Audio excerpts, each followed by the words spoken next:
અમદાવાદથી સમાચાર અમદાવાદની સીએન વિદ્યાલયમાં વિદ્યાર્થિનીની છેડતી અધ્યાપક રોહિત ઉપાધ્યાય પર વિદ્યાર્થિનીની છેડતીનો આરોપ લાગ્યો છે।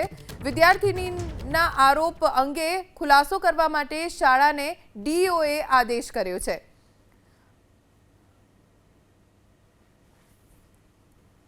અધ્યાપક રોહિત ઉપાધ્યાય દ્વારા પ્રથમ વર્ષમાં અભ્યાસ કરતી એક દીકરીની છેડતી કર્યા હોવાની બાબતો ધ્યાને આવેલી છે। વાલીએ ગઈકાલે અમોને ટેલિફોનિક અમારો સંપર્ક કરી આ બાબતે જાણકારી આપી તાત્કાલિક સીએન વિદ્યાલયના મેનેજમેન્ટ અને પ્રિન્સિપાલને ખુલાસો રજૂ કરવા માટે સૂચના આપી છે, કારણ કે આ ઘટના 4 થી 5 દિવસ પહેલાં બનેલી છે, છતાં તેની સામે કાર્યવાહી નથી થઈ। તો તે માટે અમે તાત્કાલિક અસરથી આ સદર અધ્યાપક સામે સસ્પેન્શન કે જે કંઈ સત્વરે કરવાની કામગીરી થતી હોય તે કરવા માટે સૂચના આપી છે। અધ્યાપક રોહિત ઉપાધ્યાય પર વિદ્યાર્થિનીની છેડતીનો આરોપ લાગ્યો છે।